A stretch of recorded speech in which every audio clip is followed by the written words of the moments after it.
ಇದೆ ಭಾರಿ ಮಳೆಯಿಂದ ಕುಕ್ಕೆ ಸುಬ್ರಹ್ಮಣ್ಯದಲ್ಲೂ ಪ್ರವಾಹ ಪರಿಸ್ಥಿತಿ ಎದುರಾಗಿದೆ.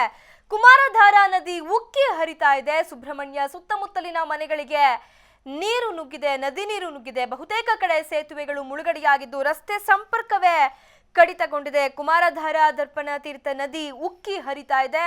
ಹಲವು ಮನೆಗಳಿಗೆ ನೀರು ನುಗ್ಗಿರೋ ಪರಿಣಾಮ ಸಾಕಷ್ಟು ಮನೆಗಳಿಗೆ ನೀರು ನುಗ್ಗಿರೋ ಪರಿಣಾಮ ಹಾನಿಗಳಾಗಿದೆ. ಜನಜೀವನ ಅಸ್ತವ್ಯಸ್ತವಾಗಿದೆ. ಸುಬ್ರಹ್ಮಣ್ಯ ಸುತ್ತಮುತ್ತಲಿನ ಮನೆಗಳಿಗೆ ನದಿ ನೀರು ನುಗ್ಗಿದೆ. ಕುಕ್ಕೆ ಸುಬ್ರಹ್ಮಣ್ಯದಲ್ಲೂ ಕೂಡ ಪ್ರವಾಹ ಪರಿಸ್ಥಿತಿ ಎದುರಾಗಿದೆ. ಬಹುತೇಕ ಕಡೆಗಳಲ್ಲಿ ಸೇತುವೆಗಳು ಮುಳುಗಡೆಯಾಗಿದ್ದು ರಸ್ತೆ ಸಂಪರ್ಕವೇ ಕಡಿತಗೊಂಡಿದೆ.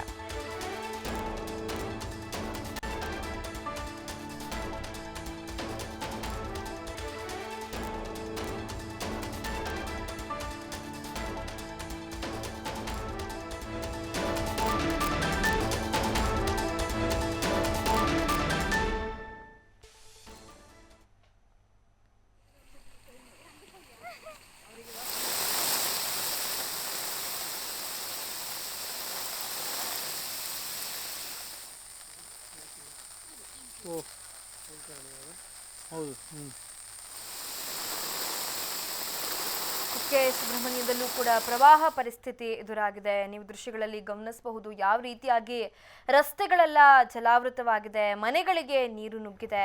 ಅಲ್ಲಿ ಜನ ರಸ್ತೆಗಳ ಮೇಲೆ ಓಡಾಡ್ಲಿಕ್ಕೂ ಕೂಡ ಕಷ್ಟಪಡಬೇಕಾದಂಥ ಒಂದು ಪರಿಸ್ಥಿತಿ ಅಲ್ಲಿ ನಿರ್ಮಾಣವಾಗಿರುವಂಥದ್ದು. ಮನೆಗಳಿಗೆಲ್ಲ ನೀರು ನುಗ್ಗಿದೆ, ಮನೆಗಳೆಲ್ಲ ಜಲಾವೃತವಾಗಿರುವಂತಹ ದೃಶ್ಯವನ್ನ ಕೂಡ ನೋಡಬಹುದಾಗಿದೆ. ಹಲವು ಕಡೆ ಸೇತುವೆಗಳು ಮುಳುಗಡೆಯಾಗಿದ್ದು ರಸ್ತೆ ಸಂಪರ್ಕವೇ ಕಡಿತಗೊಂಡಿದೆ ಅನ್ನುವಂಥದ್ದು. ಕುಕ್ಕೆ ಸುಬ್ರಹ್ಮಣ್ಯದಲ್ಲೂ ಕೂಡ ಪ್ರವಾಹ ಪರಿಸ್ಥಿತಿ ಎದುರಾಗಿದೆ. ಕುಮಾರಧಾರಾ ನದಿ ಉಕ್ಕಿ ಹರಿಯುತ್ತಿದ್ದು ನದಿ ನೀರು ಸ್ಥಳೀಯವಾಗಿರುವಂತಹ ಅಲ್ಲಿ ಅಕ್ಕಪಕ್ಕದಲ್ಲಿರುವಂತಹ ಮನೆಗಳಿಗೆಲ್ಲ ನುಗ್ಗಿರುವಂಥದ್ದು ಈ ದೃಶ್ಯದಲ್ಲಿ ಗಮನಿಸಬಹುದು. ನೀರು ರಸ್ತೆ ಮೇಲೆಲ್ಲ ಹೇಗೆ ಹರಿದಿದೆ, ಯಾವ ರೀತಿ ರಸ್ತೆಗಳೆಲ್ಲ ಜಲಾವೃತವಾಗಿದೆ ಮತ್ತು ಮಳೆ ಕೂಡ ಒಂದೇ ಎಡೆಬಿಡದೆ ಮಳೆ ಕೂಡ ಸುರಿತಾ ಇರೋದ್ರಿಂದ ಅಲ್ಲಿ ಸಾಕಷ್ಟು ಹಾನಿಗಳು ಉಂಟಾಗಿರುವಂಥದ್ದು. ಮನೆಗಳಿಗೆ ನೀರು ನುಗ್ಗಿದ ಪರಿಣಾಮ ಹಾನಿಗಳು ಉಂಟಾಗಿದೆ. ಅಷ್ಟು ಮಾತ್ರವಲ್ಲ, ಜನಜೀವನ ಅಸ್ತವ್ಯಸ್ತವಾಗಿದೆ.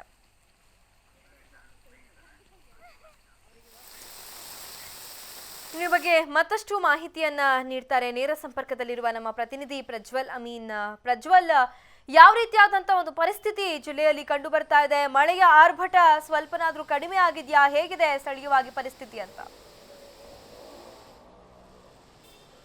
ಖಂಡಿತವಾಗಲೂ ಲಿಖಿತ, ದಕ್ಷಿಣ ಕನ್ನಡ ಜಿಲ್ಲೆಯಲ್ಲಿ ವರುಣ ಆರ್ಭಟ ಮುಂದುವರೆದಿದೆ ಅಂತಲೇ ಹೇಳ್ಬೋದು. ದಕ್ಷಿಣ ಕನ್ನಡ ಜಿಲ್ಲೆಯ ಗ್ರಾಮೀಣ ಭಾಗದಲ್ಲಿ ಅಂದರೆ ಸುಬ್ರಹ್ಮಣ್ಯ ಆಗಿರ್ಬೋದು, ಬೆಳ್ತಂಗಡಿ ಆಗಿರ್ಬೋದು, ಪುತ್ತೂರು, ಸುಳ್ಯ ಭಾಗದಲ್ಲಿ ಧಾರಾಕಾರವಾಗಿ ಮಳೆ ಆಗ್ತಿರುವಂಥದ್ದು, ಗುಡ್ಡ ಕುಸಿತ ಹಾಕಿರುವಂಥದ್ದು ಮತ್ತು ಕೆಲವೊಂದು ಮನೆಗಳು ಕೂಡ ಕುಸಿತಿರುವಂಥ ಘಟನೆ ಕೂಡ ಸುಳ್ಯ ಭಾಗದಲ್ಲಿ ನಡೆದಿರುವಂಥದ್ದು. ಅದೇ ರೀತಿಯಾಗಿ ಸುಬ್ರಹ್ಮಣ್ಯದಲ್ಲಿ ಧಾರಾಕಾರ ಮಳೆಯಿಂದಾಗಿ ಕುಮಾರಧಾರಾ ನದಿ ಏನಿದೆ ಅದರ ನೀರಿನ ಮಟ್ಟ ಕೂಡ ಜಾಸ್ತಿ ಆಗಿರುವಂಥದ್ದು. ನೀರಿನ ಮಟ್ಟ ಜಾಸ್ತಿಯಾಗಿ ಮನೆಗಳಿಗೆ ನೀರು ಕೂಡ ನುಗ್ಗಿರುವ ಘಟನೆ ಕೂಡ ನಡೆದಿರುವಂಥದ್ದು.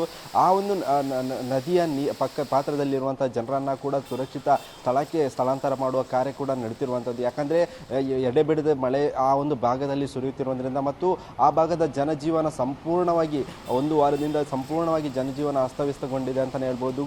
ನಿನ್ನೆ ಸ್ವಲ್ಪ ಮಟ್ಟಿಗೆ ನಗರ ಭಾಗದಲ್ಲಿ ಸ್ವಲ್ಪ ಮಟ್ಟಿಗೆ ಮಳೆಯ ಪ್ರಮಾಣ ಕಡಿಮೆ ಇತ್ತು, ಆದರೆ ಗ್ರಾಮೀಣ ಭಾಗದಲ್ಲಿ ಎಡೆಬಿಡದೆ ಮಳೆಯ ವರುಣನ ಆರ್ಭಟ ಜೋರಾಗಿತ್ತು. ಆದರೆ ಇಂದು ಕೂಡ ನಗರ ಭಾಗದಲ್ಲಿಯೂ ಕೂಡ ಮೋಡ ಕವಿದ ವಾತಾವರಣ ಇದ್ದು ಹನಿ ಕೂಡ ಮಳೆ ಆಗ್ತಿರೋದೆ. ಆದರೆ ಗ್ರಾಮೀಣ ಪ್ರದೇಶದಲ್ಲಿ ವರುಣನ ಆರ್ಭಟ ಜೋರಾಗಿದೆ ಅಂತಲೇ ಹೇಳ್ಬೋದು.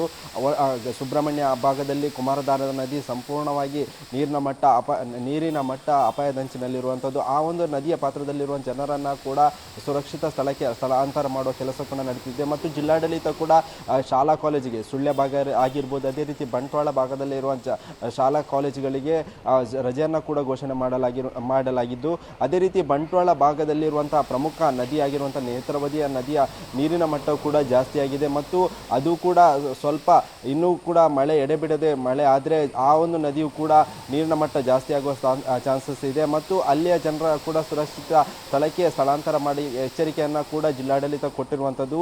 ಅದೇ ರೀತಿಯಾಗಿ ಶಿರಾಡಿ ಘಾಟ್ ಏನಿದೆ ಅದು ಕೂಡ ಸಂಪೂರ್ಣವಾಗಿ ಬಂದಾಗಿದೆ. ಈಗಾಗಲೇ ಚಾರ್ಮಾಡಿ ಘಾಟ್ನಲ್ಲಿ ವಾಹನ ಸಂಚಾರಕ್ಕೆ ವ್ಯವಸ್ಥೆ ಕೂಡ ಮಾಡಿಕೊಡಲಾಗಿದೆ. ಶಿರಾಡಿ ಘಾಟ್ನಲ್ಲಿ ಬರುವಂಥ ವಾಹನಗಳನ್ನು ತಡೆದು ಹಿಡಿದು ಮತ್ತು ಮಡಿಕೇರಿ ಮತ್ತು ಮಂಗಳೂರನ್ನು ಸಂಪರ್ಕಿಸುವ ಘಾಟ್ ಏನಿದೆ ಅದನ್ನು ಕೂಡ ಬಂದ್ ಮಾಡಲಾಗಿದೆ. ಈಗ ಮಂಗಳೂರು ಮತ್ತು ಬೆಂಗಳೂರನ್ನು ಸಂಪರ್ಕಿಸಲು ಒಂದೇ ಘಾಟ್ ಇರುವಂಥದ್ದು, ಅದು ಕೂಡ ಚಾರ್ಮಾಡಿ ಘಾಟ್. ಅದನ್ನು ಕೂಡ ಈಗಾಗಲೇ ಅಲ್ಲಿ ಕೆಲವೊಂದು ಭಾಗದಲ್ಲಿ ಗುಡ್ಡ ಕುಸಿತ ಆಗಿದೆ ಎಂಬ ಮಾಹಿತಿಯೂ ಕೂಡ ಲಭ್ಯವಾಗಿರುವಂಥದ್ದು.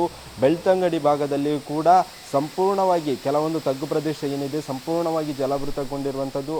ಅದಕ್ಕೆ ಕೂಡ ಜಿಲ್ಲಾಡಳಿತ ಏನೇನು ಅನಾಹುತ ಆಗಿದೆ ಅದಕ್ಕೆ ಕೂಡ ಜಿಲ್ಲಾಡಳಿತ ಒಂದು ಪರಿಹಾರವನ್ನು ಕೂಡ ಘೋಷಣೆ ಮಾಡಿರುವಂಥದ್ದು. ಲಿಖಿತ. ಓಕೆ.